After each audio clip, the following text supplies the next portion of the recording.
Hello, I'm Karma Kitaj, and I'm your host for A Livelihood, New Adventures as We Age. And today we're going to talk to two people who are part of a wonderful network called the Life Planning Network. So we're going to talk with Meg Newhouse and Natalie Eldridge. Hello. Hello. Hi. Thank you for inviting us. Oh, I'm so happy to have you here. So we're going to be talking about something that has been very near and dear to our hearts for a long time. Indeed. And that is a new book that is called, what? Live Smart After 50. Yes. The Expert's Guide to Life Planning for Uncertain Times. Yeah. And all three of us, plus about 30 other people from the Life Planning Network, have been involved in this project. So it's been a wonderfully collaborative project, hasn't it? It has been wonderful. And if you're interested, I could kind of tell you the story about how it came about. to be. Because that's a question I had. I never knew why. Yeah. Or how. Well, I think the first place we have to start with the story is the Life Planning Network, which is a wonderful organization founded by Meg Newhouse and with a small group of people, 11 years ago? Yes, in 2002, March. Wow. Yeah. And it's an organization, a professional organization of people who, of professionals who work in many ways with people in their second half of life, or 50-plus people, or boomers, whatever name you want to use, but people who are re-envisioning their lives and thinking about how to plan the second half. So the New England chapter, of course, was the first chapter, but now we have chapters in various parts of the country as well. Right. So it's really grown, huh? Yeah. It's grown across the country. And it was one of our esteemed members, Carlene McKay, from the West Coast, who, in a discussion of how we can get our wisdom to a greater audience, said, write an e-book. Something. It's easy, It's she easy. said. She had done it, and she found it easy, and she planted the seed.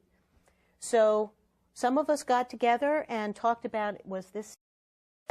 But we did also have 33 authors because we said, if you're interested in doing this, one of our big values in LPN is collaboration, and so this was a test of that value for sure. Yeah. So the writers in this book are all members of LPN, and they're all volunteering hours of time to write from their professional perspective about planning after 50. And they've all had to go through 3 to 4 edits of their chapter. Some of them wrote a chapter on their own. Some gathered a small group of people together to collaborate on a chapter. So there were a lot of different ways that the writing happened. Right. But it was a very collaborative and wonderful process, and everybody is volunteering their time for the organization. So let me ask you this question. Why life planning? So why not just, work at your job till you're 65, 68 or whatever, and, people are very busy at their jobs often, especially these days, right? They might work 60 hours a week, and they don't maybe even give a thought to what's next.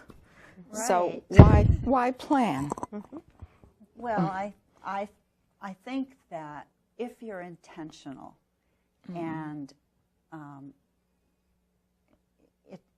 it's being intentional about who you are and what you want, and thinking about, as I said before, all these aspects of your life and how they interrelate. If you're thinking ahead and preparing for them, you can make much better choices, take much better advantage of opportunities that come up, meet challenges from a proactive place instead of just freezing when something happens and not knowing what to do. The plan you make early on is not necessarily the best plan to be following in your 50s and 60s, because life changes. So the life planning process, first of all, suggests that we stop and look at where we are. And who we are. And who we are.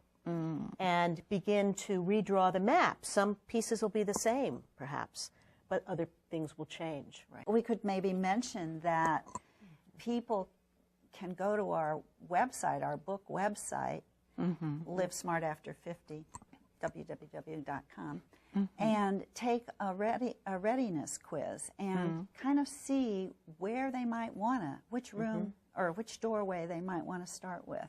I like the image that you just put out here, Natalie, though, because I think when I was reading the book, even though I'm pretty familiar with a lot of the pieces, having been to many Life Planning Network meetings where we have wonderful people come, including some of us, and present in their area of expertise. But when I was reading it, you know, chapter by chapter, I thought, ooh, this is a lot. This is a lot to take in. But if you think of it as being like a room with doors, and, well, this door might be calling me at this time of my life, maybe the legacy door, or the spirituality door, or the wellness, or legal, or whatever it is, you know, I think it makes it more comprehensible to me. And so that's just a way that some of our readers might use the book. You know, I just am thinking as you're talking that the last time my spirit group met, I was kind of leading it, and I chose to do it on legacy. I didn't tell you this, Meg, I don't think, but I was surprised because people had a really hard time thinking of the legacy that they want to leave, and I didn't expect that. You know, they could think of legacies that have been left to them. Yes. And when we talk about legacy, you know, we're not just talking about material things, money or something.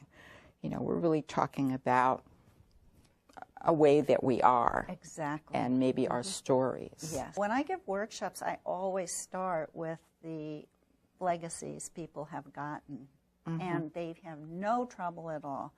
And it's very interesting because they come up with, usually the first things they come up with are those intangible, the who you are, the values, much less than anything tangible, unless it's something that represents the values.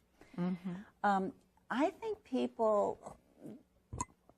think they don't think about it a lot unless they're thinking, you know, the dictionary definition of money, and so they don't think about it a lot. They might be a little modest. Oh, I can't, you know, what is it that I could leave of value? They might be kind of, oh, there's so much to do, and, you know, what could I leave? I think it takes a little time for them to be thinking of what was of value to them, to be able then to think of what they translate it in. And so I think that's a chapter that's really fun to read. There are many of them, but there's some really important ones that are harder to read because, well, in my opinion anyway, they're the ones that people kind of want to avoid.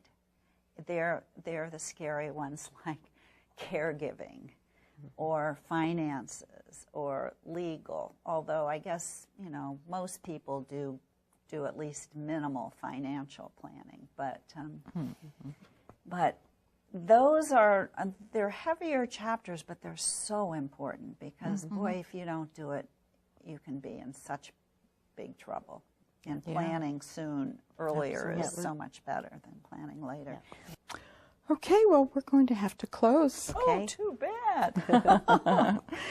So I hope that people will get encouraged by the book. Yes. Okay, well, thank you. Thank you so much. It's been great fun. It's been great.